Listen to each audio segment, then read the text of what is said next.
కాపు ఉద్యమ నేత ముద్రగడ పద్మనాభం సంచలన వ్యాఖ్యలు చేశారు. ముఖ్యమంత్రి చంద్రబాబు నాయుడుకు లేఖ రాశారు. ప్రధానంగా ఈ లేఖలో చాలా కీలక అంశాలను ప్రస్తావించారు.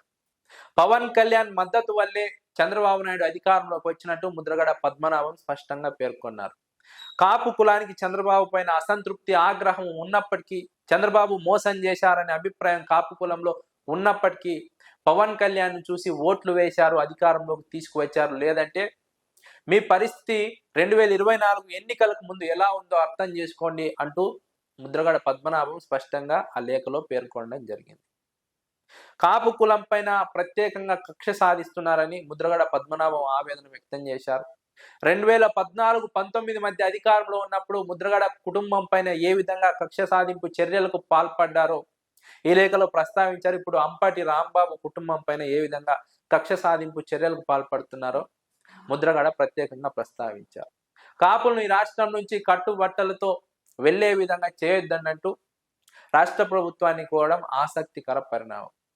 కాపుల్లో స్పష్టంగా చంద్రబాబు నాయుడు మోసం చేశారు, రిజర్వేషన్ అమల్లో హామీలు ఇచ్చి అమలు చేయలేకపోయారనే ఒక భావన ఉన్నప్పటికీ పవన్ కళ్యాణ్ మోహన్ చూసి పవన్ కళ్యాణ్ ముఖ్యమంత్రి అవుతారనే భావనతో కాపులంతో కలిసికట్టుగా చంద్రబాబు నాయుడుకు మద్దతు ఇచ్చారు, అధికారంలోకి వచ్చారు. అధికారంలోకి వచ్చిన తర్వాత అదే కాపు నేతలను టార్గెట్ చేస్తున్నారు. కాపు నేతలను టార్గెట్ చేసి భయభ్రాంతులకు గురి చేస్తున్నారు. ఇలా ఎందుకు చేస్తున్నారంటూ ప్రశ్నిస్తున్నారు. ముఖ్యంగా సిబిఐ అధికారులు ఛార్జ్ షీట్లో కల్తీ జరగలేదు, జంతువుల కొవ్వు కలవలేదని స్పష్టంగా పేర్కొన్నటువంటి సందర్భంలో చంద్రబాబు నాయుడు చేసినటువంటి ఆరోపణలన్నీ అబద్ధమని తేలాయి. ఆ అబద్ధాన్ని కప్పిపుచ్చుకోవడానికి మరిన్ని అబద్ధాలు ఆడుతున్నారు. ఇలాంటి అబద్ధాలు ఆడొద్దని తన తండ్రికి గతంలోనే తనకు చెప్పినట్టు ముద్రగడ పద్మనాభం స్పష్టంగా ఈ లేఖలో పేర్కొనడం జరిగింది.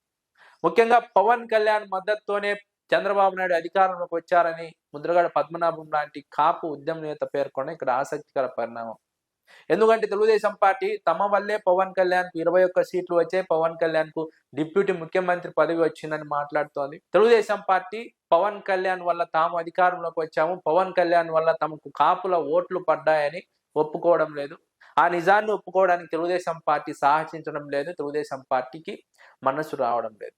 ఇలాంటి సందర్భంలో ఈ అంశంలో జనసేన పార్టీ కార్యకర్తల్లో కూడా ఇదే అభిప్రాయం ఉంది. తమ వల్లే తెలుగుదేశం పార్టీ అధికారంలోకి వచ్చిందని, తెలుగుదేశం పార్టీ వల్ల తమ వల్లే జనసేన పార్టీకి 21 సీట్లు వచ్చాయి, డిప్యూటీ ముఖ్యమంత్రి పవన్ కళ్యాణ్ అయ్యాడని అభిప్రాయం ఉంది. ఈ నేపథ్యంలో ముద్రగడ పద్మనాభం వ్యాఖ్యలు ఆసక్తికరంగా మారాయి, చర్చనీయాంశంగా మారాయి.